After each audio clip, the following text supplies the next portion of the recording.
What's going on? It's your boy Nikki Duce, aka Mr. No Disrespect, and you're now tuned into No Disrespect. Today I have two special guests joining me on I think should be a very interesting and in-depth conversation. I have Lyndon and Jessica Batiste. Lyndon, I work with him. I ain't gonna say the job because for how crazy I be talking on this podcast, I don't need to be associated with it. But we work together, and Jessica's his wife. So I'm glad that y'all were able to make it. You know what I'm saying? How y'all doing? Doing good, man. Glad to be here. Good, yeah. Oh, yeah. Thanks for having us. First time for the podcast for both, like a podcast in general for both of y'all? I'm used to it. Yes, I've done it before, this but is totally new for me. yeah. Yeah, you was just telling me you did a background in radio. Yeah. I had a podcast, or actually back then, this is how long ago it was. It wasn't even called podcasting. It was literally at a radio station, Right. and you had to buy time. Oh, really? Yeah, we had to Yeah. buy time. Was this in college or this is? This was like right after college, but there was like a local radio station, AM, and you paid like what, maybe like $100 for like an hour, and we sold advertisement, the whole thing, Yeah. and for like our time, yeah, we sat in a radio station, did our show, yep. Oh, man, that's dope. That's dope. Yeah, I didn't even know man. that. You just a jack of all trades, man. Man, yeah, I am. I'm not sure how good of a thing that is, but yeah. Great. And I got my homie who just joined us, Chill the Ill. How you doing, sir? Man, what's going on, man? It feels good to be back up in here. Okay. This is my partner back in Cincinnati. How y'all doing? Oh, what's happening? Good. What's How are happening? you? What's happening? What's happening? This is Lyndon and Jessica. Lyndon Jessica? Yes. Yeah. All right, this is, you can call me Willie, a.k.a. Chill, a.k.a., the snack that smiles back. That's too long. You know what I'm saying? Chill. We'll Chill. We'll go with Oh, chill. really? Go with chill. Chill. See money. For sure, for sure. And I also got my other homie Greg in the building from San Fran all the way. Join us in the A. San Fran. All right. Wow. Yeah, man. I'm glad to be here. Glad to be here. First time on the podcast. Yeah, we got a lot of Absolutely. firsts for everybody. Got a lot of first timers. The conversation that I wanted to bring all of y'all in, I'm glad that y'all all here because y'all all got different perspectives and opinions on it. Yeah. Lyndon and Jessica, y'all both are teachers. Different. Jessica, what level? Elementary. Elementary. Early childhood, elementary, and God special bless you. ed. Yeah. They're the babies. I love the babies. Man. Yeah, well, that's you speaking for one of us because them kids, man, I ain't ready for it yet. I ain't ready for the kids yet. Take y'all time. Take your time. Lyndon, you teach college courses, Yeah, right? yeah. I teach college courses. And religious studies, right? Yeah. World religions, Okay. in particular. Yeah.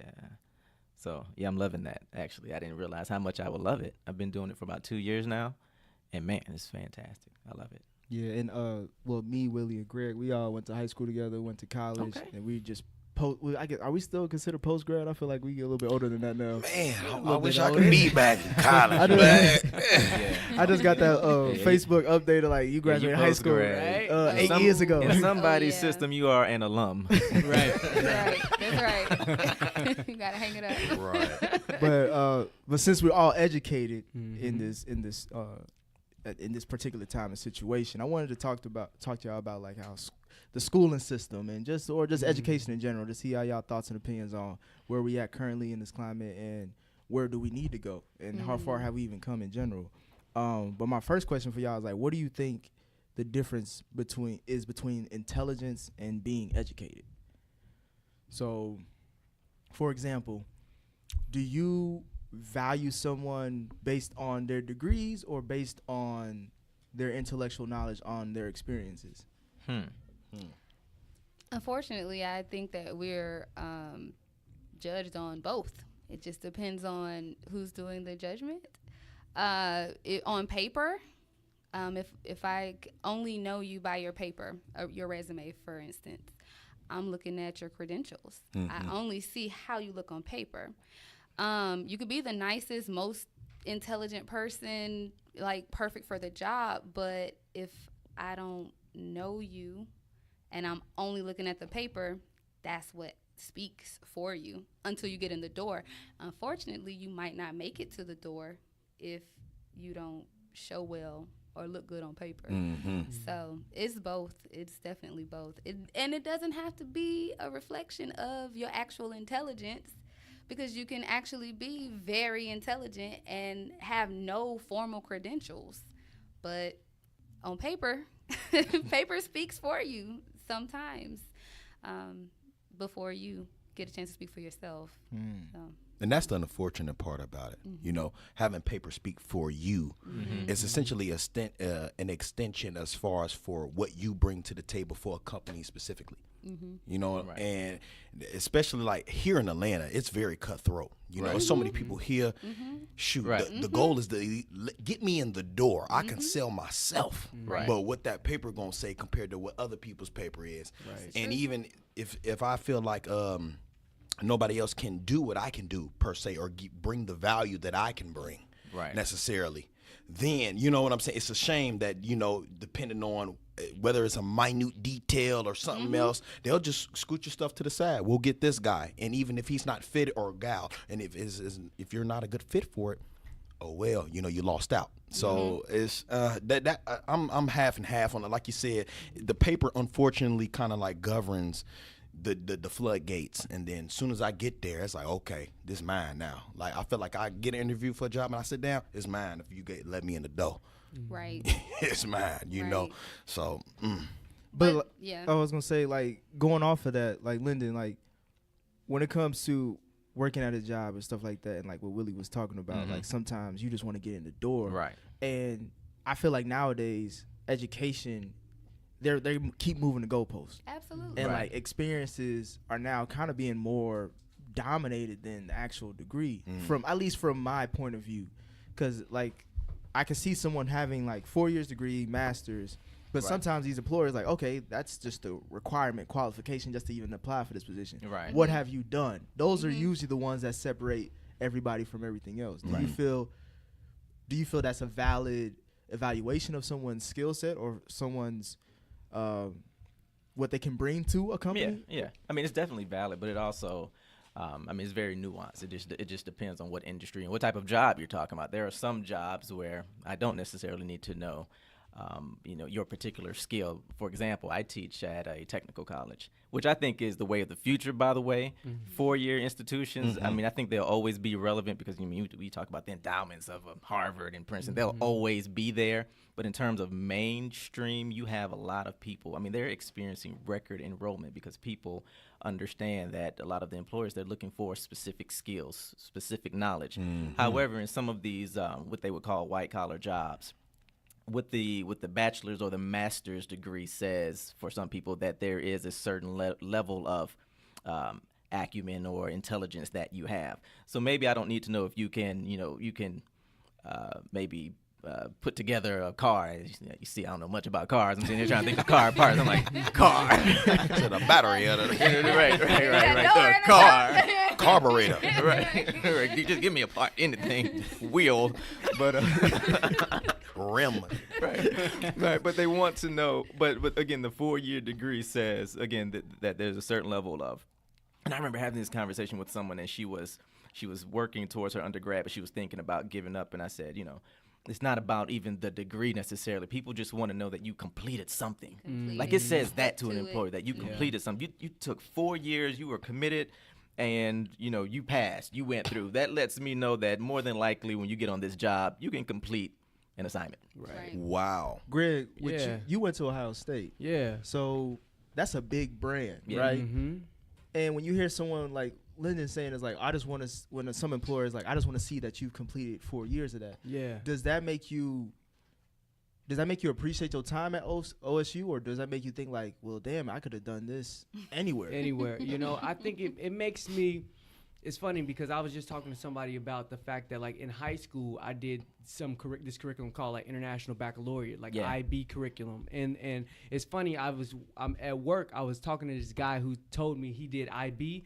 And instantly, I just was like, "Yo, you a real one." You know what I'm Right, saying? Like, you right. know what it takes, but when it comes to Ohio State, if you tell me you went to O State and I went to O State, I don't get that same camaraderie, and it's just because the school is so big, Right, and there's so right. many, teachers and professors. You may have not had the same experience that I did, and so Yeah. you can't have that same experience. And so, like, I think, completing at any university is Right. super important to just get that degree and finish something. But at the same time, I think it really depends on like the brand of that university Exactly. in terms of like how much weight it holds in the industries that you go into. Exactly. I mean, think about someone who's gone to Harvard like the level Right. of connectivity that happens. Mhm. I went to Harvard. Absolutely. You're in that alumni database. Right. I mean, that's You're why, here to stay. You're here to stay. Like, You're like, here to stay. like I actually have a student who's in law at the university that I work at, and she was saying everyone wants to go to D.C. when they finish law school, but she was like, the people who get the jobs in D.C.,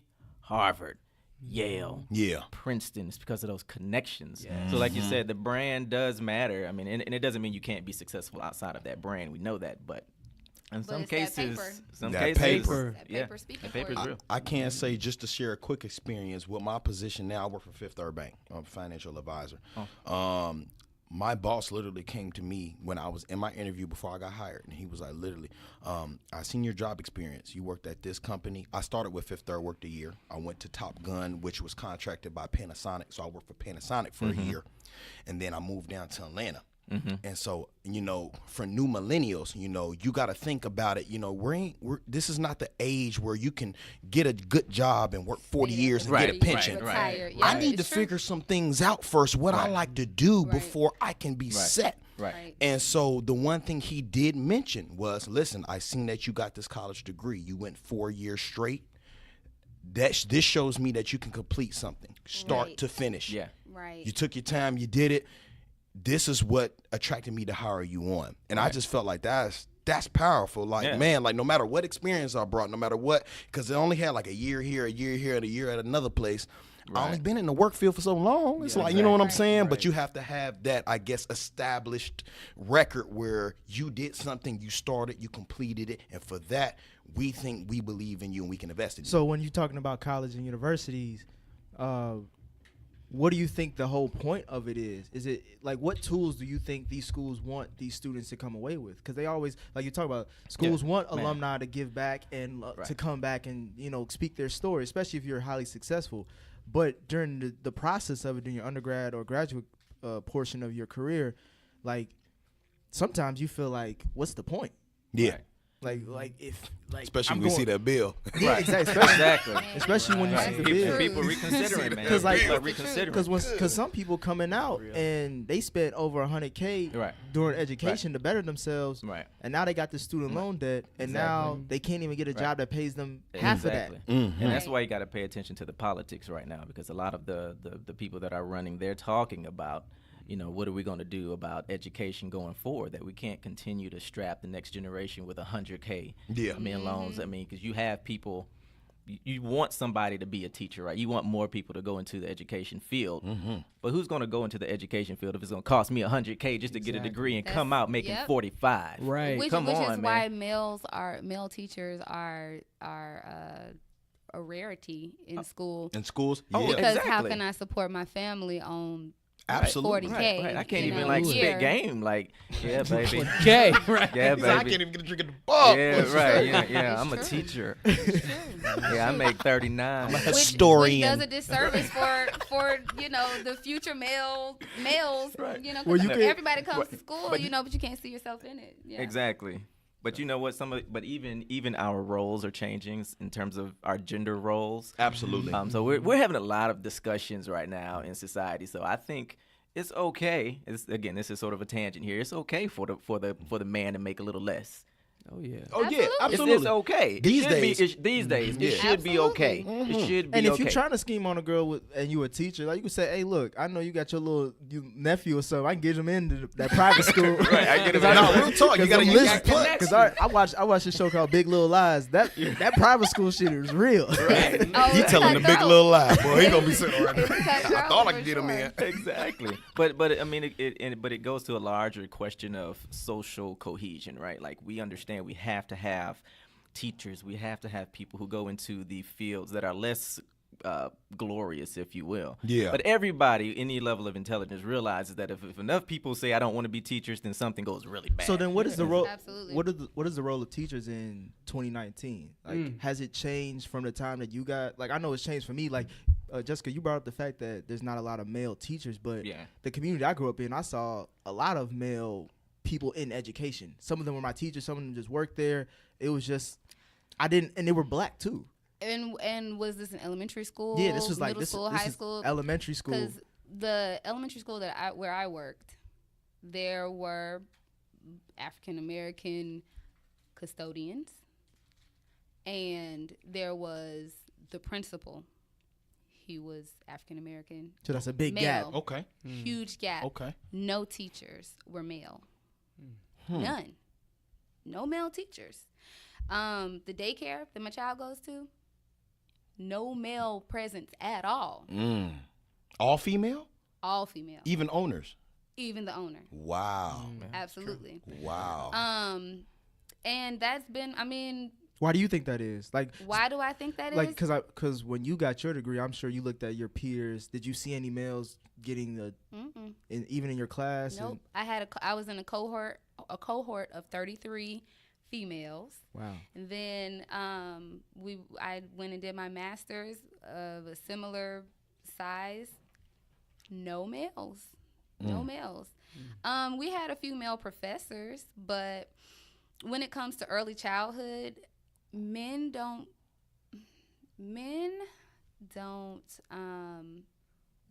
want to, I think, okay, I can't say men don't because I'm not a man, but Go ahead. I think that no there's a disrespect. certain level of vulnerability and a certain level of nurturing that has to go forth to connect with the early learner. And I don't think men feel comfortable in that. You know, we're not socialized. Men are not traditionally socialized to be nurturing or to be vulnerable or to be affectionate or to be open. And these are all things that you have to have when you're dealing with the early learner. I mean, I go to my child's school and every day the kids run to me when I enter the room. Miss Jessica, I love you. You know, they give me hugs and they're like touchy-feely. They're all on you. They're like giving you this love. And throughout the course of the day, I'm called mom so many times, you know, because that's essentially the kind of role that you're playing with that early learner. You are the mom away from mom, you know. And so I think that it's hard. It's hard for men to step into that. You know, because men are not really socialized to feel and to be vulnerable and to, you know, I mean, that's kid stuff. Like, I could be hard. I could be the coach. I could be the coach at the school. You know, let's do some chest pumps and some, you know, push-ups and all that kind of stuff where I can still have my male exterior. You know, I can still put on I could still be manly in this thing. But how am I look when the kid's coming over to me, you know, I love you. You know? So you saying they say that to you, and when Linda come in, they spit on them? When Linda comes in, or they don't even, they shy away. They don't even, No, they might come to me as man up. Right. Put your man voice. So what? So Right. so how would you say what role do teachers have as far as from that perspective? Like, because you see how gender plays a role in the approach that in the dynamic of the relationship between the student and the teacher. Yeah. Is it changing? Is that changing, or do you think it's staying the same? In my experience, it's not changing. In my experience, it's very much staying the same. You think about schools, how they came to be. They came to be for teaching like religious doctrine and like teaching moral ways of life. You know, the formal education in America wasn't really about teaching reading, writing, and arithmetic for the purpose of getting a job. It was like, I want you to know how to be a good citizen. I want you to know the rules of of what we believe, our doctrine. And in order to read this book, you got to know how to read. So I guess let's start there. You know? So that, and then it transitioned, and actually, believe it or not, it started off with men being the teachers because they were the ones who were able to receive formal education first. Before women. Before women, right. Yeah. So it actually has gone away from the man. It started off with the male, and then it went into the school marms. You know, you see them in the one classroom schoolhouse, and it's the mom. You know, she has a long skirt. She's like very matronly. Can I say this really quick? Yeah, go ahead. The missionary. Exactly. I'm gonna pop you with the ruler. Yeah. No disrespect.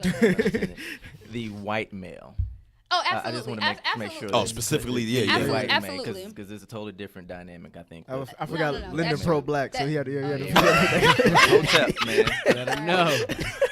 Keep me cultural, baby. No, Specify. I'm like- I'm just saying, man. Shoot, no, but that's true. But that's true. And so now I tend to see maybe more men coming, but they are maybe homosexual or more effeminate men. So seeing a strong, just heterosexual, I'm just super cool, super suave, like one of you guys in there, I don't see a lot of that. Lyndon, They're gonna have to pay me. Thanks. For, Exactly. All them kids. You're Ex- gonna have to pay no, but me. exactly. Yeah. I'm just glad Exactly. she said I was suave. Thanks, babe. And extremely handsome. with you being of a collegiate level, what role do you see, or has your teaching style changed over the course of the years? Has it changed? I mean, it's definitely changed as I've learned and I'm growing in teaching. But again, on the college level, my goal more so is to sort of teach those, I don't know what you would call soft skills. Because I have a bunch of information. I teach world religion, so I have a bunch of information. I usually tell my class, I'm not necessarily concerned with whether or not you know the difference between Confucianism and Buddhism and the different types of genres, if you will, within Hinduism. But I do emphasize critical thinking. I do emphasize embracing the other, especially knowing I'm in America. So you're Other talking, religions. other religions, Gotcha, right? Other gotcha. religions. So you're talking about generally 9 out of 10 students, they are from the Judeo-Christian background, Yeah. religious Right, background. And I think that again, teaching them to embrace the other, see those commonalities, those common threads that go through the different religions, contributes just to overall social cohesion and all of the things that we're sort of striving for, which is again diversity, also diversity of thought. I think that's important because when they go out into the workforce, talking earlier about the intelligence versus education. Once you get the job, what they're going to want to know is, how can you perform in this job? Right. Right. Can Then you they think want to know critically? you outside of the paper. Right. Can you connect these invisible dots and come up with an answer where there is no answer? No one knows. And can you connect with other people? Can you connect with other people? Right. Those different are backgrounds. Exactly. Oh, Because yeah. you have to. And those are some of the things that they try to see on paper, but no one really knows. I mean, whenever they're hiring someone, they're taking a risk. Yeah, Believe of it or not. course. Now they're trying to minimize the risk as much as they can, but I'm also concerned with, once you get that job, how can you continue to thrive in that position and even go further within that? They're looking for people, again, who can connect those dots, who can think critically. I think religion helps do that. So in sort of my teaching method, I try to encourage that. Thinking critically, not just retaining a bunch of information. For the most part, I know they're not going to retain the information. I was a religious studies. I was a religious studies major. In I the love higher it, but I levels. know To the that kids at the most end of of the the day, students I'm talking to, they're not religious studies majors. I got people who are studying video game design. I have people who are in the BMW program, so they're learning how to fix BMWs. So when they come out, they're getting a job at BMW. W. Yeah. So yeah, how yeah. how an is elective religion course. even Right. at all relevant to you, cybersecurity major guy? Oh yeah. Right. That's good Well, stuff. maybe if I can emphasize the importance of morality, maybe you understand that your job is, and this might be a stretch, and if it's a stretch, it's okay. I go for these stretches all the time in class. I like to stretch. Yeah, but if you would do your job better, possibly if maybe you were able to see the moral obligation in it, which is that and I'm talking about the cybersecurity major, you are protecting people's information. You're sort of the gatekeeper of trust, and they're trusting you. You're keeping people safe. I'm emphasizing morality. That's what Of religion course. is all about. So again, connecting these invisible dots, I think that's what really, especially in this new economy and how education is, they're looking for those people who can think critically, connect these dots. Absolutely. Because we know now that to like really succeed, the master's degree is becoming sort of like the base. It used to be Yeah. an undergrad. No, it Right. used to be high school. It used to be high school. Then it was undergrad. It was like you have to have undergrad. Now in many Now you corporate gotta have places, a you got to master's. have a master's. You're It's gonna true. get passed up for a long time It's true. until you get that I ain't master's. trying to go So- back. True. Greg and Willie, I wanted to ask y'all this from Yeah. a student's perspective. Mhm. And Greg, you could speak on this from a different perspective too, because you're a motivational speaker Yep. on the side. Oh. So, what makes a good teacher, and how, and from a student's perspective, how do you know if you're getting the material that they're trying to instill in you?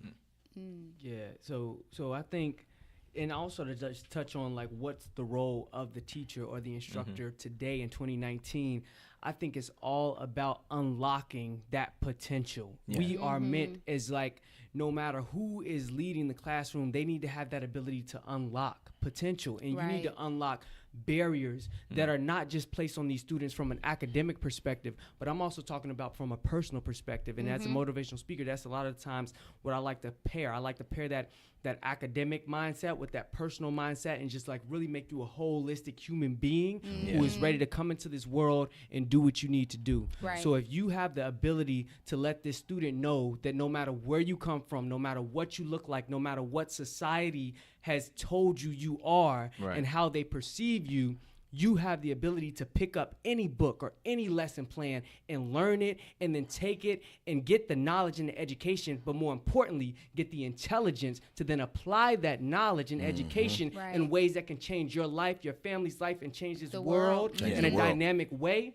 Then you're a great teacher. And I think the Right. way to know that it's actually sticking in these students' minds is to actually, you have to look at them. You have to know. And to get back to your point in terms of just like, being in the classroom and having that sympathy and having that empathy to be able to, more empathy, right? To be able to connect with those students, you need to be able to see them and look at them and say, like, are you getting it? Is it sticking? Like, are you asking questions? Are you attentive? When I'm talking to students and I'm just dropping this knowledge, I want to see people be enthusiastic and get Right. excited About it. because we're human beings. Right. If you really are about something, if you care, if you feel it, then you show it. And I think if we don't see people showing it, and if they don't respond in that way, then it's not really landing on them in the right way. Right. Yeah, I also agree with that. You have to be very thought provoking. If like you said, if your students aren't engaged, then obviously something's going on here. You're not coming across correctly. Right. Right. And you also, as an educator in this day, as far as for this day today,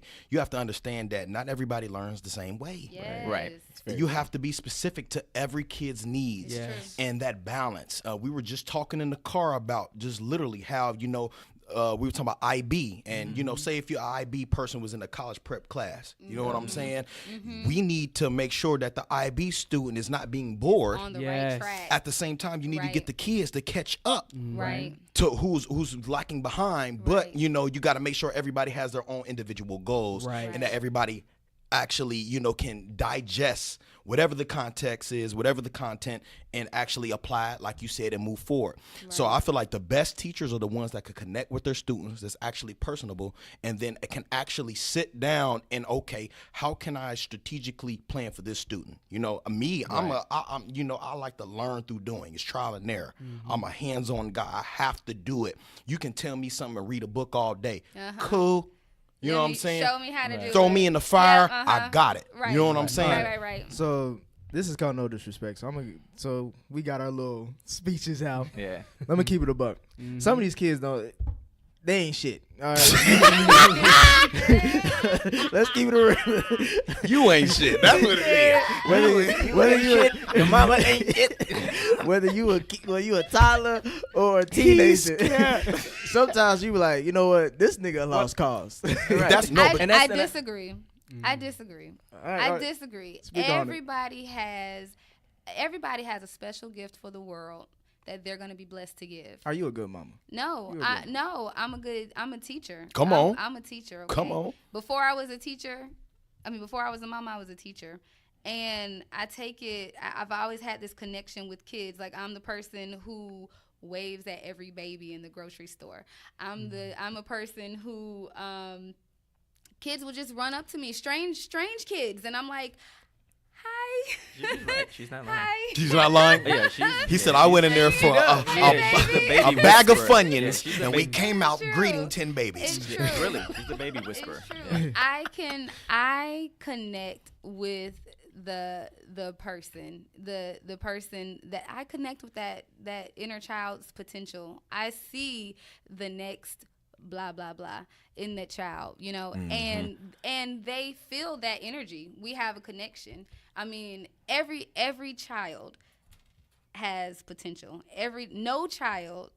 It's left behind. Come on. No, I was gonna, Go you know, ahead. Yeah. Well, I agree, but what I want to say is that the reality of it is that inspiration is hard to duplicate, right? I mean, think of how Yeah, you many can't fake that. teachers does one elementary school need to actually function? How many? At least, How many teachers are on staff? At least 30. Do you think all 30 of those teachers are inspired passionate, and right. that passionate? That's deep. And we're just talking about across the country, right? This is like one it's, school, It's like, hard yeah. to find that many people who are really inspired. I mean, there's a lot of people who are It's true. teaching who shouldn't be teaching. Right. Absolutely. They just doing it for the check or student loan forgiveness. Exactly, because you need so many of them. You feel me? Or student loan forgiveness. Yeah. And what I'm saying is the reality of it is that you're going to have teachers who are going to be like, Tyler ain't shit. I'm moving on because they're not in. He's they're- a lost they're- cause. but at blah, but, blah, blah, but at the right. same time, it's a two-way street, right? It ain't just one way. Like you Absolutely. could be as inspirational as you want to be, Right. but sometimes, especially like as you get older, you get stuck in your ways as more and more, and you just be like, I don't really respect you, I don't value the material you're showing me, especially when you talk about American history or like just the culture of education. Sometimes it's not catered to certain demographics. It's Right. true. That's true. However, I think that if you take education out of it, the kid may not like the way he's being taught. He might not like the local school. He might not like the lessons and how they're delivered. But that doesn't mean that he's not passionate about something. That doesn't mean that he's not willing to put in the time or the effort or the energy to do what he needs to do to reach a certain goal. I bet that kid learns rap songs. I bet he's on level 35 on his video game. Well explained. I bet, Well explained. it's just there's a nature element and there's a nurture element. The nature is what you're born with, and every kid is born with that gift. Every kid is born with the ability to achieve. But then there's a nurture aspect, like how they're parented, where they live, are their needs being met? Did I go to a school and I had a sucky teacher who did not set me up for success in school? I hated school from kindergarten. You got a long way to go. If you get that bad teacher first, that could set you up for failure, and you can think that I'm not shit. But it doesn't mean that you are. If you put them in the right position with the right players, with the right coach, with the right materials, that kid With could the right game plan. That kid could absolutely become the president. Thrive. Could absolutely cure cancer. It's in him. But so for someone who has that mentality, there needs to be, what I'm trying to get to is like there needs to be a reality hit. Like you're not going to be able to save everybody. Right. No, but I say this, bro. It's like you said, it's a two-way street. Is there a two-way street? The teacher can bring something, the child has to bring something. Right. I feel like to some degree it is a two-way street, but the best educators is the one that goes that extra mile, that gives Right. that 75% to that 25% that But the I- kid is lacking. But I'm not just because I feel like it's easy to look at that from an elementary Right. aspect. But when you're talking about high school, collegiate aspect, It's even more pivotal. Is it? It's Yeah, more pivotal. because Is it? You're grown. It's deeper ingrained in you. Let's say your basic needs aren't getting met. Okay, I'm worried about Johnny not having his pencil in class, but he's worried that he hasn't eaten breakfast. Come on. Or Forget I'm a worried. damn a pencil. Right, and that's elementary You school. feel me? I Like, I'm can't even starving. focus. Like- Right. If I gave him a Chick-fil-A sandwich, then he would be able to focus much better. But that's That's going- elementary. But so imagine that same Johnny who didn't have no pencil in class can't focus. He don't have a pencil, so he can't do his work, right? So he's not doing his work. He's not achieving. He's not progressing. They might send him to the next grade. They might he keeps getting looked over, but he's still not eating. He's still staying up late at night. He's still blah blah blah. Anyway, it just snowballs. The snowball doesn't break itself. It just continues to grow and get bigger and bigger. Now he's in college or he's in high school. I don't know how he made it to college. Right. But he made it, and now was God. it's And that Chick-fil-A. No. See, that Chick-fil-A powerful, but the problems now, his problems are not just breakfast. Now his problems are I didn't get what I needed to get. Now I'm not set up for success. But then and I'm here, right? So it means the person who's gonna actually make change in that kid's life, they're gonna have to work 35,000 times harder because they can't just give. But when does that responsibility become on the student now? Because as you get older, you can't keep blaming your high school. past. High school, that's when it flips. But I not agree. and not all teachers like Mr. Feeney from Boy Meets World. Like they ain't all gonna be across the I street like and be Mr. like, Feeney. yeah, It's I like they be true. like, hey, I'm gonna help you out of this It's spot real Right. quick. Like something's like It's true. once it hit 5 o'clock, I'm out. I know that's you, Lyndon. You be like, True. I'm trying to 3:30. Dude, I'm gone. Right. He ain't taking lunch. I'm out. I'm trying to be the lane of Right. traffic. I don't even eat Get lunch home. sometimes. I can leave a little bit early. No, I think high school is when it does flip, and the responsibility. I'm on my little brother about that, and Yeah. you know, I can even see it in his eyes. Like, all right, bro, listen, this is where you separate the man from the boys. You know what I'm saying? Like, Right. you have to know what you want to do now. Right. Right. You're about to be grown, Right. and it's going to get to a point where. When you get 18, well, I know from my mama's perspective, she ain't about to, you know what I'm saying? Nah, Nope. you need to You be gotta doing go out. something or have to at least give an effort to do or want Right. something for her to support you. Right, And right. without that, bro, because when you go to college and you're not all the way ready, I'm trying to tell you, you're not going to make it. Well, now True. You're not. Let's elevate the conversation to just focus on college. And I want y'all to talk about y'all college experiences because after going through college and seeing everything that you were just saying, Lyndon, as far as they keep raising the bar, like Right. to the point where financially, Yeah. emotionally, mentally, it may be too much for people. Right. And is basically what I'm getting at is college in 2019 worth it? Because I feel like what they're doing is they're packaging $100,000 worth of social experience. Man, hell no, it ain't worth it. Fuck that. Shit. All disrespect. It ain't worth it. Why you say that? They stressing me over about these damn loans. Listen, if you want to sell me on the experience, you know what I'm saying? I could go to Disneyland. You feel me? You feel real talk. What you learn at Disney World? I learned that dreams can be magical. I ain't go to Disney till I was 17, by the way. Right. But the point of the matter I'm trying to prove is that college is good for networking, connectivity, yes, and then like, you know, for jobs to some degree. You know, I can say that my first year of school, I went to FAMU. I was in the Marching 100. FAMU, Okay. You feel All me? right now. And so I went down south. And I met a Rattlers. lot of connections, a lot of guys that longevity relationships I won't ever end. You know what I'm saying? Right. And it's priceless. And I love it for that. But I can say, was it worth the price that what fam charged me? What did I really learn from that? And not to really bash a HBCU, but at the same time, you know, you have to, at some degree, yes, some accountability is on me as the student. But then, you know, when it comes to the educational system and then how it applies to the workforce, my job now could give a damn about FAMU. You know what I'm saying? Like, so how does that really apply to my life now? Can you say the same for you? I mean, do you feel like Yep, look. Google gives a damn about Ohio State, or was it your experience that kind of mapped your way? Like, I feel like Because you I work feel like- at you work at Google right now. yeah. Still. I work at Google, and so what I would say is, I feel like you have to, when you think about the college education, I feel like we don't ever put enough weight on the individual. Like, Yeah. it is you that makes that yeah. experience. Yes, it is at college, college, and I feel like especially at HBCUs, you know, kudos to them, hats off, because I feel like that experience is even more magical and powerful, especially for a black person. And I think that you can make it even more as a black person, you know, because a lot of I know me as a black man, like I didn't get that experience growing up in Ohio and Cincinnati. I didn't see a lot of different diversity within my community. There was one type of black man, one type of black woman, and I just seen that continuously. So I think you can stretch it.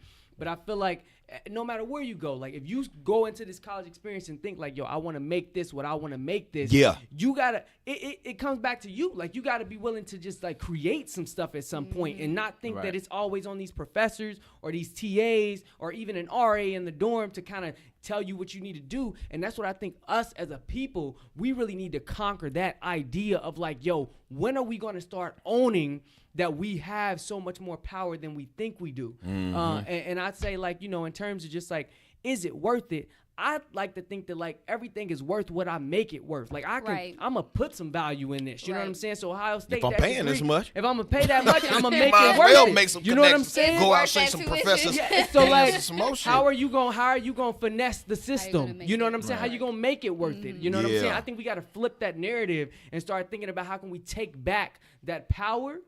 Because then that's when you can really start to eat and start to really just make something out of nothing. Because even if it ain't really worth nothing, Yeah. you know, make it worth Now, it. given some international, like overseas collegiate, you know, education is free. Right. And so to a certain degree, you know what I'm saying, especially in America specifically, you know, that price, you know, the how much college costs, how much debt you're going to be in, that's the unattractive thing. And then, all right, now does that guarantee me a job? No. Right. No, it doesn't does guarantee not. me a job. That's why But those it connections guarantees are you the pivotal. Those knowledge. connections. It gives you the knowledge. Which then is unlimited But potential. that's why I love to tell my fellas, I'll be like, listen, college is a business. It definitely Knowledge is what you need to be successful. You see what I'm saying? College is nothing but a business. So for y'all, because Linda, you went to a HBCU, Yeah, right? yeah. Did you, Jessica? Did you go? I did. Okay. Nice. I didn't graduate from HBCU, but I started at HBCU, and I'm actually still paying off those loans. Lord. But Yeah, so I also went to a state school, Mm-hmm. and I had a very untraditional college matriculation. My journey was, I only went to college to satisfy my grandma. My grandma was like calling That's a me lot of every black day. children. Yep, calling me every day. Did you apply? Did you get in? Where are you going? And I was like, okay, grandma. I guess I'll submit this application. Right. And so finally, it was great to be able to say, yes, I'm going to Clark. Woo, woo. Did you take a gap year at all, or you just went right after high school? Nope, I went right after high school. Take a went- gap, you went ain't going straight on back. it. It's That's the the rule. truth. It's the truth. You take a And gap, you ain't going then had to get student loans, and something went on with the financial aid, and I had to take a year off. And then I got a chance to work at like the corner bakery, and I was exhausted, and I was like getting paid $8 or $7.25 an hour, and I was Damn. like, oh yeah. Without a college degree, this is like probably gonna be my life. So no. So we're gonna go back to college Mm-hmm. so I can look good on paper. Yeah. Okay. So I can get hired. I can get a seat at the table, you know, and then I can move on up. So, I mean, I also after I went back to school, I got my associates. I kind of dibbled and dabbled, and I said, well, is this what I want to do? Do I like this? I took my time. It took me like 6 or 7 years to graduate. Like I took my time. I said, okay, I like teaching. Let me see. I got an associate's in it. Then I moved back and moved back to Atlanta, and then I went to Georgia State. And I got in the educational program, and I loved it. And it was like, this is awesome. And I continued, and I did my master's like right after I graduated. Because you're right, if you take the gap, you're not going back. You ain't going back. And then I had my fiance, and I was like, nah, because once we get married and start having them babies, it's gonna be a wrap. Yeah. So yeah, I went and I just finished, you know, and I got my master's, and I went to Georgia State, and I went to Clark Atlanta University, and I went to Macon State University and College. That's where I got my associates. I'm still paying off my Clark Atlanta loans. Do you feel like Do you feel like that experience was worth it? I mean, I think you kind of touched on it. For from me, being it out of was. For me, it wasn't worth it because I grew up in Riverdale, Clayco, Riverdale. South Side. No, so totally different experience from you living in Ohio. Like everybody was black. even the white people were black. So I didn't necessarily go to an HBCU for the black experience. You was tired of niggas by Totally had that. It was just like She said, "I'm nigga fired up." yeah, it was, Okay. it was I just lived high in school on a HBCU. grander level, So that wasn't really. And actually, I would say it was like high school on a different level. And I love HBCUs for the part that they play, but I was challenged more at the state schools, and the tuition was a fraction of the cost. Wow. Now it didn't have the same prestige. Now if I say I go to Georgia State, nobody's gonna be like, yeah, she's a sister, Right, right. whatever. But you went to Clark, though. And on paper, Georgia State doesn't look as good as Harvard, but as far as what I like, the skills and the knowledge, the professional skills, like specific to my profession, I learned so much from it, and that was a value. That was a value to me. It's a shame society determines value by degrees. Like, Mm-hmm. you know It what I'm is. saying? Like, I need a bachelor's, I need a master's, and then you can't even guarantee me a job. But if like you said, I work at a bread shop for $7.25 an hour, and I don't even have a degree, it's like I don't feel like I'm worth anything. Lyndon, what about you? What about your experiences? So college was definitely worth it for me, having gone to HBCU, representing the house, Morehouse. Come I on. say it with my chest. Only regret is I wish I had graduated this past Sunday when homeboy paid off Paid everybody's everything. student loans. Oh, So my timing was off. Talking about bad timing. sorry.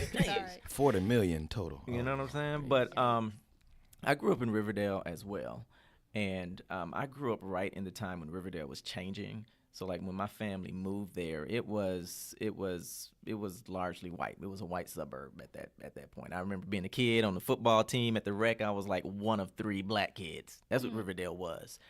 Then it changed right around the time the Olympics came, and that's when they sent all the black folks out of Atlanta. So who was in Techwood Homes, and they sent everyone out to the suburbs, primarily Clayton County. Clayton County was one of those hot spots. And all I remember was in elementary, Robbie was my best friend. In middle school, me and Peanut was wrestling Right. in the middle of the hallway. Jaquavius. I didn't even realize what happened. All Yeah, I know, yeah, like, it's true. Peanut. It's true. I really was wrestling with Peanut in It's the true. hallway. Peanut. It's true. You know, and what happened was, I began to act out. So because of my element, I started getting fit in in. trouble, trying to fit in. That's all I was trying to do. I like remember vividly, like my mom used to buy me some of like the lamest clothes, right? She used to shop at like Upton's was the name of the place back then. Ooh, And she would get Upton's. like these tight jeans, and at the time Snoop was really big, like West Coast Rap '93, and I remember like having to unbutton the top button on my pants so I could droop. We used to call them droop. but my pants weren't really baggy; they was still like It's still skin tight. tight. So you were the skinny jerker before the jerk season came out. Like it wasn't even Absolutely. cool. Like all the cool guys looking at me like, "Come on, bro." But I'm trying to fit in. Trying to fit in with the new I'm going element. somewhere with this, and a lot of my friends did that as well. Like we're trying to fit into this element, sort of street hard, thing. Again, middle school, high school, largely African American, predominantly, overwhelmingly African American. I went to Morehouse, and that was the first time that I saw intelligent, not intelligent in the innate sense, because I think everyone is intelligent. Even Peanut's intelligent. You know what I'm saying? Even Peanut's intelligent. I'm not saying that. Peanut. Yeah. Shout out to Peanut. Right. Peanut, Dre, the whole crew. Everybody was intelligent. I could look back at my friends I chilled with. I'm like, yo, everybody have was something brilliant right. if we were able to sort of connect those dots. Unlock that potential. But I'm thinking more so in a sort of professional sense. It was the first time that I saw black professionals, intellectuals who are leading in their industries. Right. I mean, you go to college, you're there at a Crown Forum, and Al Sharpton comes to speak. Like for me, that was revolutionary. I remember my first history class, right? So it's crazy. Like my freshman year, my professor comes in. He's an ex-Black Panther. And Just right there. just right there. Yeah. Like he lets us know, like he knew the black. He was in the whole thing, the whole regime. We're like, dang, okay, that's pretty deep. open up the history book, I'm thinking, okay, this is history. I took history in high school. So what? Thomas Jefferson, Right. you know, Ben Franklin. preamble. Right. Man, that first chapter was on Kemet. Kemet in Africa, the black people. And we began talking about the African civilizations and how brilliant they were. That changed my life as a young black male who up until that point just hadn't really seen a lot of professional blacks who were in corporate America, who were leading. I didn't see that. Morehouse introduced me to that as a male. I think that was important because I was trying to live out a different type of of example and experience. But going there, man, and not only that, them my parents went to HBCUs as well. My parents went to Southern University. That's why we used to go to Southern and FAMU games back when I was a kid. Yeah. So when we went to college, it was kind of like, not only what college are you going to, because you're going to college, which HBCU you're going to. Right. Yeah. Specifically HBCU. But looking back, that's one of the only times in my life where, as a black person, I had a true black space. And I think that is so important for black people to have black spaces. And that's a time when you can be fully, authentically black. Like where I'm like in my professional environment, I'm constantly code switching. Yeah. Oh You have my to Dude, code switch. that's stressful. Like you're to be in a place where you belong. How do you do, sir? How you doing today? Exactly. Willie You know, Beck. you can't necessarily. You feel me? Right. You can't. You have to. Make sure you enunciate. Sometimes you don't want to enunciate. It doesn't mean I'm less intelligent. Sometimes I'm just talking. You know what? Maybe I'm not listening to Bach today. I'm listening to Nipsey Hussle. I think it's just as brilliant. Yeah. Right. I think it's just as brilliant. I'm listening to Bach. So going with that, when you talk about you open up from the years that you've learned in middle school and high school, Yeah. all pretty much white perspective, and then Yeah. you go to college, you get a black perspective. Yeah. And specifically for your experience, and I'm sure some of y'all got it if y'all went to HBCUs, it's coming from like a social aspect of like, let's kind of deprogram what you've learned, because some of the stuff is your wires are crossed. Right. But do you think, and this is for everybody to answer, what does the social aspect, how does that affect education now? Because you're seeing, because for me, I'm asking this question because in my mind now I'm looking at like the way the world's going, the things that I'm watching on the news, it's like I feel like I was missing out on some important aspects that I thought I should have learned, like finances, like policy. Like you look at, the laws that are being passed today, the financial the financial situations that we all come out of college in debt. It's like, what does calculus 2 do for me that tax preparation, tax information, or even how do I even know how to vote? Because if I disagree with what my government is doing, how do I affect change? And most of the times when it comes to our demographic, that change is already happening. We just got to get with the program. Linda, we just had a session at work where they were trying to pretty much tell us you got to assimilate or get the fuck out. Right. Learn to deal with change. Because if not, buy into the system. So do y'all feel like do y'all feel like that's more needed now? Like a social, like some social issues need to come into the classroom to get a better sense of what the reality of life is, because some of the stuff, like you said, like for a guy who's trying to get their degree to become a BMW, worker or something else that's outside of world history. Right. What am I instilling in them to make them be more of a good person in this sense? The core foundational thing should be that. So it shouldn't be calculus. It shouldn't be what is the extra bull crap that goes on? Maybe science to a certain degree and some other crap. It should be financial literacy. Right. It should be how do you embrace and teach, and how do you talk to others? Communication to a certain degree. That is pivotal. Also, just how do you, like you said, like politics. Like it has to be. Those are the main things. The systemic background foundation that the country is built off of, and that specifically our people are lacking. Right. And so when we come out of college, we don't know how to balance a checkbook. Right. And I think that's a great point. However, and if I can be a bit of a conspiracy theorist here, with what you're advocating for, what that creates is empowered people. How many people Which in they power don't really want. want an empowered populace, right? Right. Like if we really start The power, knowing, no powers that be want that. exactly. If we really start knowing, like what's really happening in politics. I mean, think about some of the ridiculous. A lot of the stuff that hits headlines is really some of the ridiculous stuff. But it's not until you start studying what bills have just been passed, what's happened at your Yeah. local government that no one said anything about. That's the stuff that And, starts really yeah. affecting. And your life. that's what I'm talking about because like you said, we come out of school, we're in debt, hundreds of $1,000s to a certain extent, Right. and then on top of that, the things that we did learn don't really put us in the position to win. Right. Right. And it's like, yes, there is an importance. Like the STEM program is important, like science, technology, Right. engineering, mathematics, like that's important. Right. However, for the majority of people, they're not going into those fields. Or I won't say majority, but there is Right. there's a demographic that doesn't want to do that thing. They want to do other thing. They maybe want to be in the entertainment business. They may Right. want to be, you know, something else. A Right. speaker. A speaker, motivational speaker. You might Feel wanna me? do An it. author, a podcast. But exactly. You know? But policy always affects you.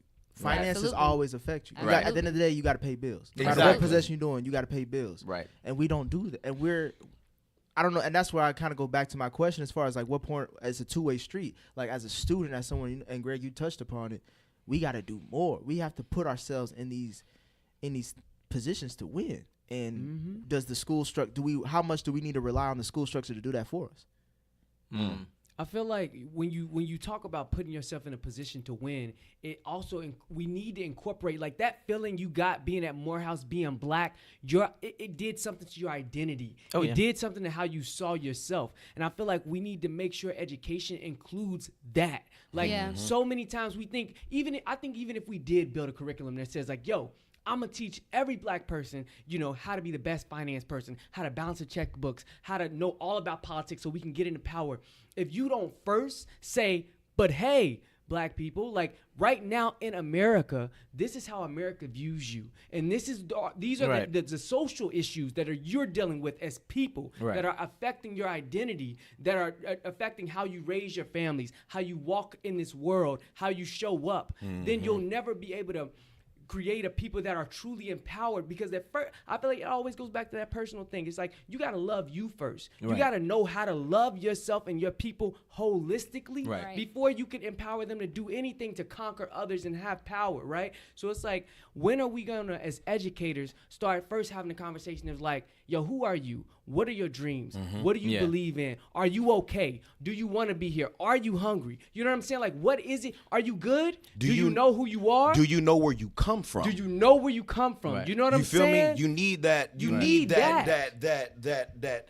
What is it that pretty much we were there before? Yeah. You know what I'm saying? Right? Kings and That- queens. That's Oh, what yeah. I'm talking we about. need right? to know that. We don't know that. And- Yeah. And when we actually realize what we knew where we were before, That's it's like, it. okay, then how can I affect? Now I'm powerful. Like Now you said. you're powerful. Now you can't lose. Now you fight from the victim. You know Exactly. what I'm saying? Right. Like now you why a aren't- winner. Why aren't we there? How do I get there? Right. Jessica, with you being a teacher in elementary school, like, is there some parts of the curriculum that you'd be like, I really don't see what the purpose of this is? And do you try to adjust some things? Absolutely. Well, for one, the teacher is doing a job with their hands tied behind their back. Okay, you have to just put yourself in the teacher's position for a moment. Everybody is their boss. Everybody tells them what to do. From the kids to their parents, to the administration of that school, to the county, to the school district, to the state, all the way up to the federal level. Everybody tells us what to teach, how to teach it, when to move on. That doesn't really leave a lot for that passionate teacher to connect with Johnny who didn't get the Chick-fil-A sandwich. It doesn't really leave, because I'm going to be assessed by y'all's performance. So how y'all perform on this test is going to be my paper. They're going to look at y'all's paper to see how I did, And so yes, as a teacher, I am challenged and charged with teaching you the academics, the curriculum that has been put in my hands.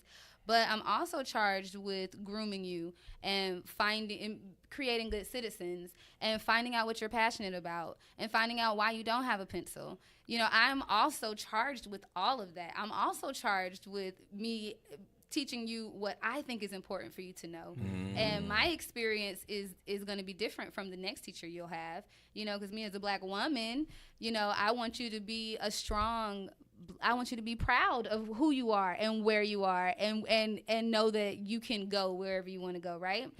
Well, as a teacher, you have to navigate those waters. And we have to code switch, just like y'all have to code switch. I don't have to necessarily code switch in my lingo, but I have to figure out how I'm going to spend my time and how I'm going to teach you what I have to teach you and teach you what I need to teach you in order to survive. You know. Yeah. So it's difficult. It is difficult to do that, but the only way that we're gonna really be able to affect change is to not only be the teachers, but to be the principals, but to be the curriculum makers, but to be the school owners, but to become the powers that be. That's how we're able to empower, and that's how we're able to create the curriculum. Unfortunately, as of right now, the only way we have any input on what we are learning is when we go to higher learning.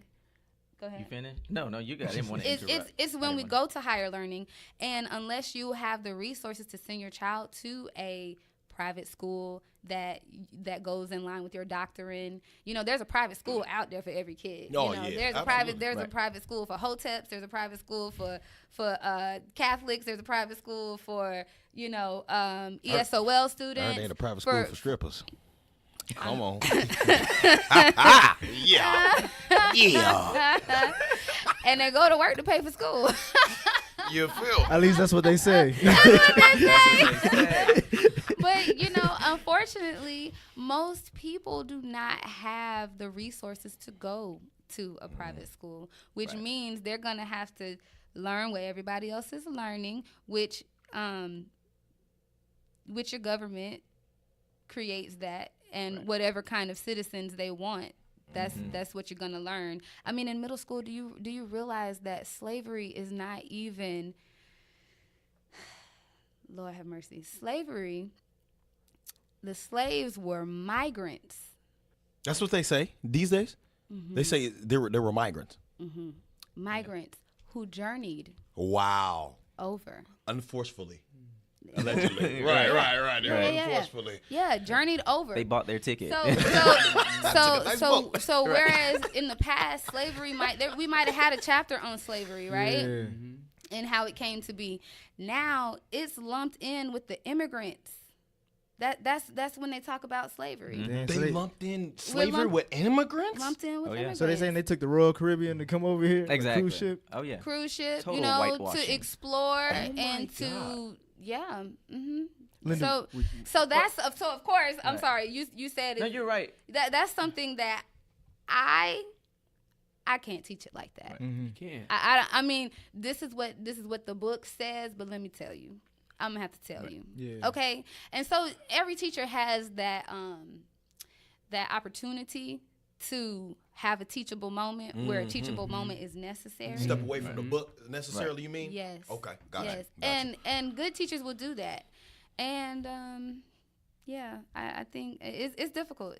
Teaching is difficult because you have the things that you have to know in order to pass a test, but the things that you need to know to get through life. And that's what makes it hard for a teacher, because you have to navigate those waters. Because on paper, is what you made, the grade you made on the test. And that's what you're going to be judged by until people are able to look at you and see you.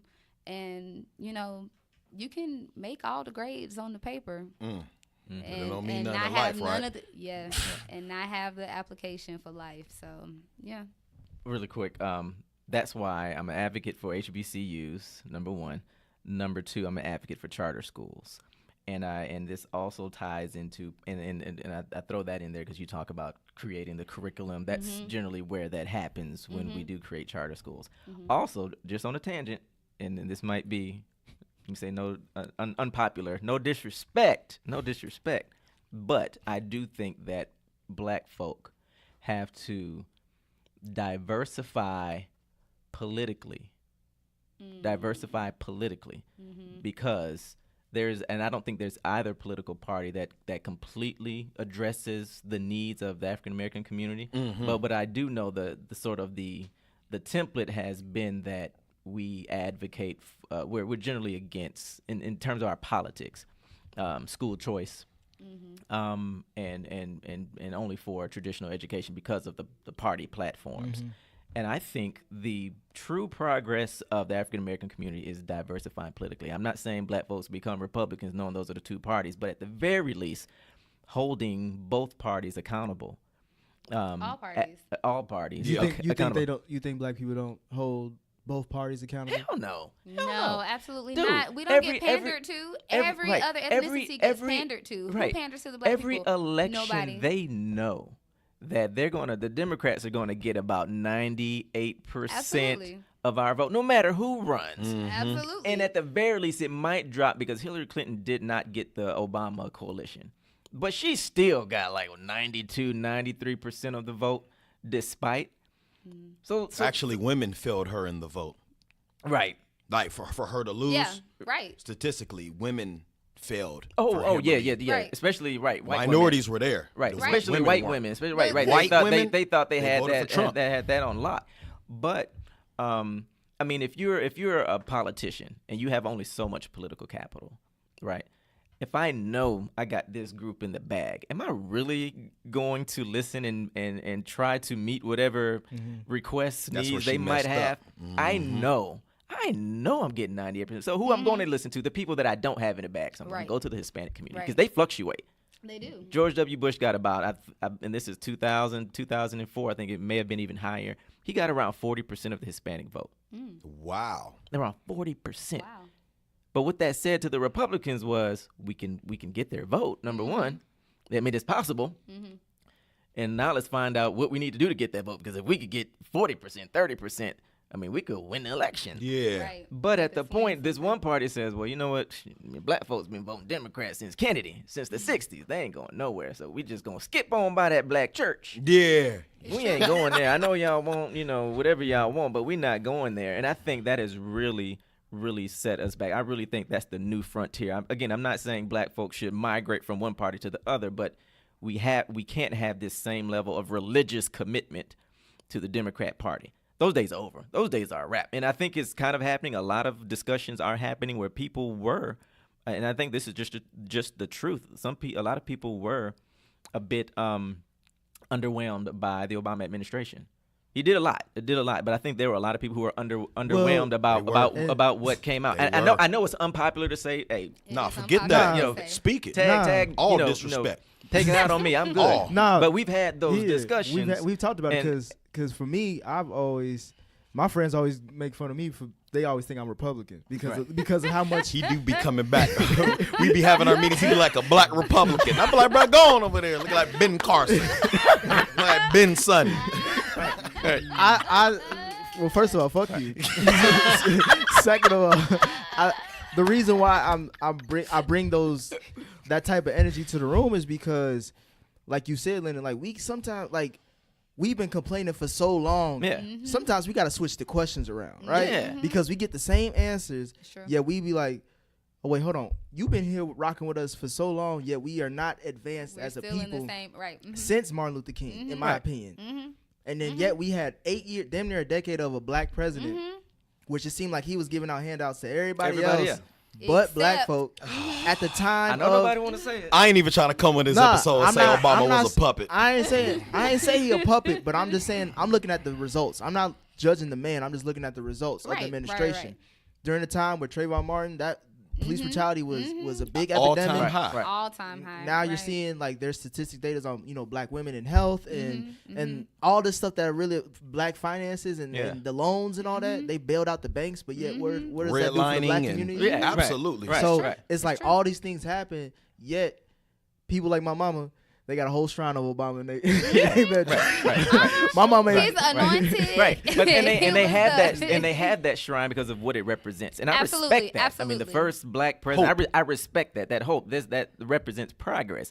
But again, if we're real about the policies and how that really affected our progress, we have some questions, and I think it's fair. For the most part, I think outside of healthcare, which is a big deal, and I don't want to Universal discredit healthcare. the healthcare that was done. Huge. A lot of marginalized and underrepresented people, largely African American communities, did benefit from that. However, outside of that, I do think for the most part we got symbols.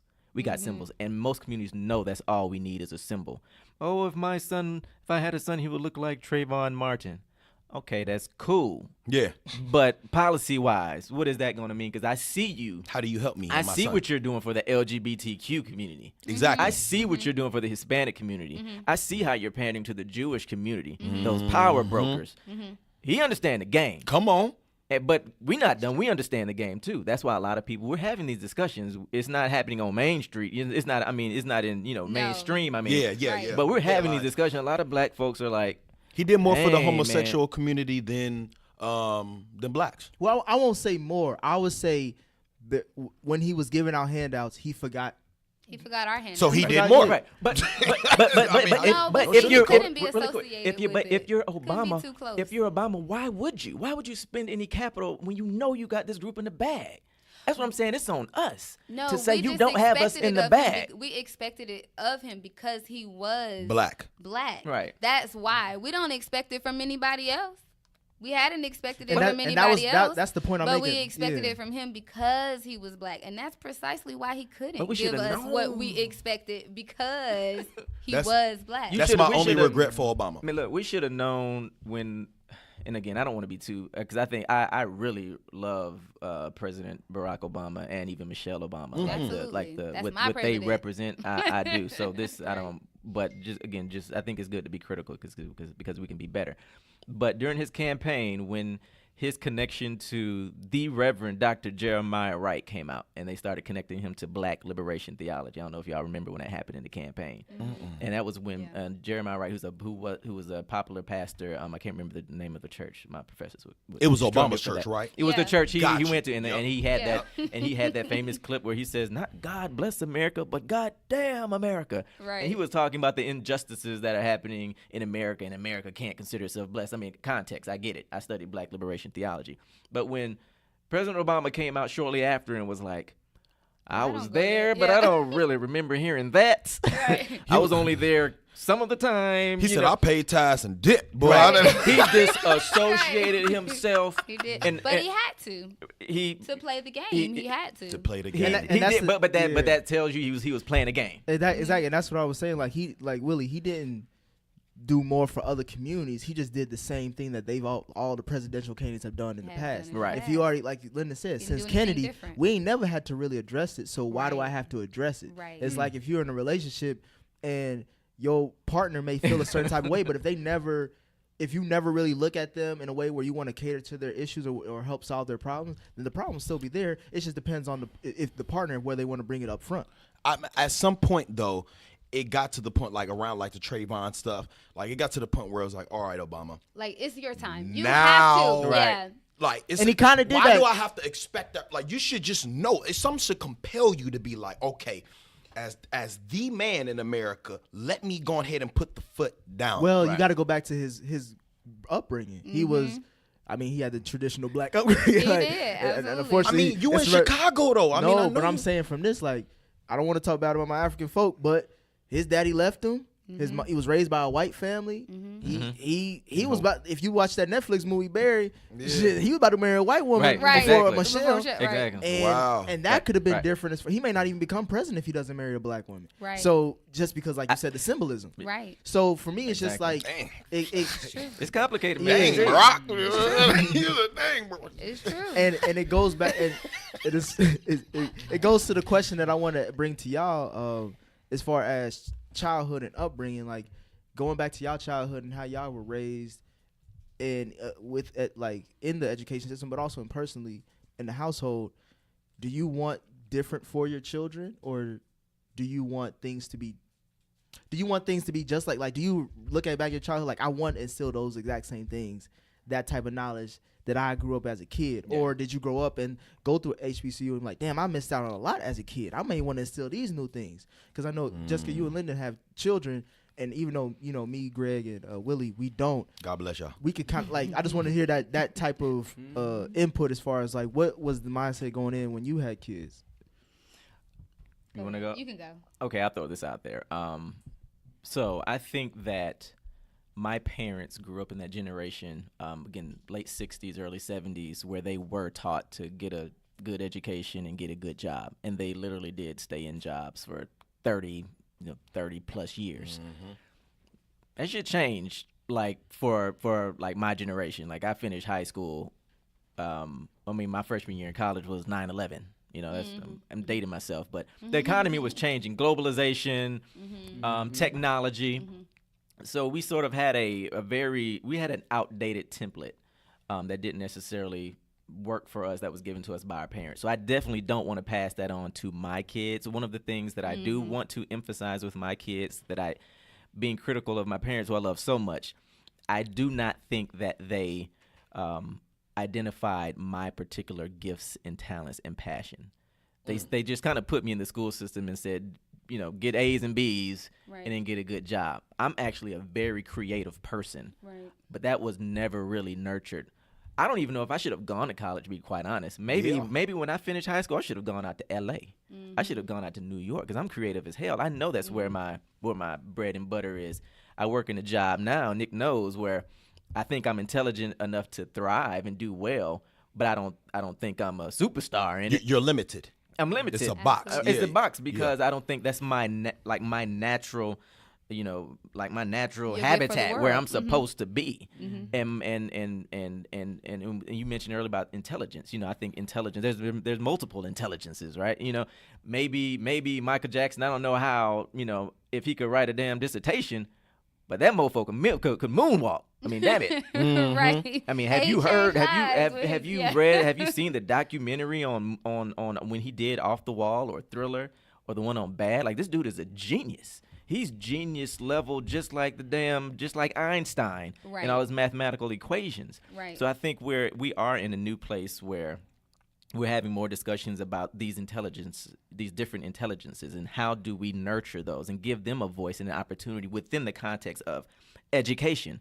I'm not sure if I want them to go to a place that's just stressing academics, because I know my kids are going to be creative as hell. We're both creative. Right. We're just smart enough to be able to be a teacher, to be able to teach at a college. But to be real with you, if my parents were like, Lyndon, let me identify your gift, they probably, my life would have been different. I know that, because my gift is creative. Shout out to Joe Jackson. Bruh, no, you beat them kids. No, let's be real. Let's be real, though. But listen, You're joking. but listen, no. He identified their passion, their gift, and he was diligent enough and disciplined enough to bring it out. How many other Michael Jacksons did not have a father that said, you know what, I'm going to take my money and go buy y'all some music equipment and practice y'all every day? Now that's deep. And how many parents do that? excellence. Most parents would see little Mike at 5 who could sing and say, take your ass outside and play with your friends, and you better get ready for school tomorrow. All that singing. I don't know if I make money. Exactly. Same thing with Matthew Knowles. He had a 6-figure job at Xerox. He quits his job. He realizes Beyonce wants to be a singer. And he becomes the manager of Destiny. He dedicates full time to Destiny's Child. Beyonce is not Beyonce without Matthew Knowles. I even say the same thing for LeVar Ball. LeVar, exactly. Daddy of the year. That's it. And Serena and Serena and Venus daddy. Their daddy. In Compton. Tiger Woods is that. And a lot of now. these people who achieve ultra success, they have parents who identify And supported That them. passion. their kids, and they supported, supported and nurtured. And that's something I'm cognizant of with my kids. Like my son, Natural-born dancer. he's a dancer, and I'm serious. I'm like, okay, for the summers, I might be looking for a dance studio. Come on. Because I know I have dancers like on the side of my family. Like my sister was a professional dancer. My mom wanted to be a dancer. My wife says I can dance. I think I can a little bit, but my son can dance. Like when I'm pretty sure most parents think their kids can dance, but I'm telling you. You said boy code though. Right. As a It person, is, I think I'm critical enough to look at this kid and I'm like, there's something different there. It's creative. He might not be high score on the SAT. He might be a dancer. He might be a creative. And that's important for the And that's world okay, too. too. And Yeah. that's brilliant as well. Absolutely. In traditional education, It's they an might intelligence. It's an intelligence. as well. It's an intelligence. And that's sort of what I want to focus I on. want to get the rest of y'all thoughts real quick. Greg, what do you think as far as Yeah. like what things you like about your child or you didn't like about your childhood that you want to instill your future kids or generation? Absolutely. I feel like it's a matter of like not ever settling on what's been given to you. And I think innovation needs to be at the core of everything. I think, what I want to pass down to my kids, to future generations, to just like everybody, even listening right now, is just that like, stop being okay with being okay, and stop listening to what's out there and taking that for being all that is. You need to do That's your it. own research. Yeah. You need to know, where is the source of all this information, and just learn on a different level and get excited about learning and get curious. At work, that's what we talk about a lot. I feel like that's what drives a lot of those super ultra successful people, is that curiosity, because you can have a talent and like have it unlocked and like people see it and feed it, but then it's gonna be that extra curiosity that you personally have. It's gonna take you above the competition, because you'll be able to see gaps that other Right. people can't see. Right. And you won't see those gaps. You won't see those areas of opportunity if you take everything for face value and you don't dig deeper. I want us as a people, as a culture, to just start just like unlocking stuff. And I feel like we've done it so many times. Like you look at Michael Jackson, you look at Beyonce, you look at Obama, you look at people who've got Oprah, who've got this supernatural like crazy success. And you're like, how did they do it? It's so much stuff that I feel like we don't see and we Right. don't know, that the world that is out there that everybody's not tapping into. Right. Right. And it's not necessarily because I feel like the world doesn't want us to, but it's a lot of it is just like, do we really want to? Yeah. How much of it is us being comfortable with getting this book and this information and saying that's the curriculum, that's all I Right. need to know, that's all I need Right. to do to get the A, and I'm gonna get this degree, and I'm gonna get this job, and I'm gonna make this money, and I'm gonna go home and be happy. Right. Like, why are we okay with that? Why don't we ask more questions? Why don't we become more curious and more hungry for what we don't even know exists yet? Because I think when we get that hungry, then we'll start creating the books that we read. We'll start educating ourselves, and we got to get to that. Giving that's us what I want. our own opportunities. Exactly. But the reason why we're not asking those questions is because there's always going to be a generation gap. So the people who are teaching us what they needed to know.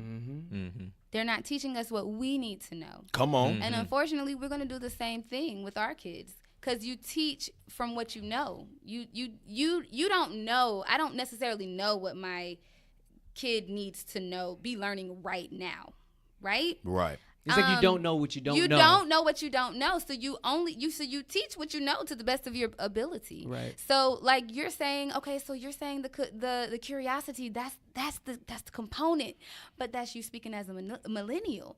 Now when my kid gets to be on the podcast, he's gonna be like, no, we needed to learn about something else. Right. And it's because every generation has their problems, their issues, their experiences that make them unique in the world. And until we can, I don't know, Be on the same page, until we can essentially. be on the same page. Yeah. Well, you know what? Until we get to the humanistic, the basic, the foundational piece that makes everything work. Until we find that piece, there's going to be the generational gap. There's going to be that gap. There's going to be that lag in the information and what we need and what we have. But which I think that it is about being happy. And that may sound very juvenile or very simple, very basic. It's not Gotta be happy. It's not profound or anything. But at the at the end of the day, we all need to be happy. If you are happy, life is just better. Right? Life is better. And when life is better, you're prepared to, you have a better state of mind. So when somebody cuts you off in traffic, you're like, oh, I'm happy. Oh, it's all right. I'll let you go. It's okay. Like, I don't even need it. It's all right. It's okay. I don't even need this It's today. cool. You know you what I delayed mean? me only 1 second. Right. It's okay. okay, I'm going to arrive. I'm alive. This is a beautiful time in my life. I'm going to a job that I love because you chose your job because of what made you happy, right? Not because of money, not because of prestige, Right. not because of responsibility. You're doing what you want to do because it makes you happy, right? And it's not profound. It's not like, oh, wow, this is like unlocking, the box. But if our happiness and our like general well-being, our state of being is what drives us to do everything is better. I also like to say, Yeah, I'm gonna end on you. yeah, well, I'd just like to say what I would love to teach in regards to my kids, what I've learned in my just growing up is two things. One, really street smart, book smart, just to keep it straight simple. Like, you gotta have the difference, and that's something that's really not gonna ever change. You gotta have your common sense, as well as you have to be book smart to where we can adapt. That's where the code switching comes in. That's when it's a time and a place for everything. You have to operate in this world because we're here to fail. That's what they set us up for. They set us up to fail, but we're here to strive. Right. So that's one thing. Another thing is my high school experience. I feel like, especially in my mom from the east side of Detroit. You know what I'm saying? I was born and raised in Cincinnati. So she was very strict, very religious. But what I can say was I was very rowdy and I was bad growing up. But when I went to Princeton, my high school, and really just from middle school on up, the diversity and the ability to communicate to any individual, Indian, Mexican, white, Asian, obviously my folk, that will take you so far in life. I totally agree. I cannot stress that enough. And that's just something so simple that's not going away. The world always changes, but people are always going to be here. Absolutely. And people is always going to have that human element about them. Yeah. And if you could connect with somebody in a pain point, if you can just connect and just really just be realistic with somebody, man, it will just go so far. Exactly. Whether it's networking, finances, whether it's education, whether it's just, I just need a friend. You know what I'm saying? I need a hug. Right. It goes so far, and I think that's what it is. Just, I'm not trying to, I see, especially at my job, I work on the West End. I'm in the bank, it's the hood. Right. But I see a lot of kids, they grew up in the black community, which is good. For one, we need to know how to love each other, embrace each other, teach each other. Yes. Right. You know what I'm saying? But from another aspect of it, we need to know, my job hiring me due to the fact of my communication. That's what I know how to do. I can talk to I brought in millions of dollars into the bank. I could talk to corporate financial men. I could talk to my dog. I could talk to a crackhead on the street.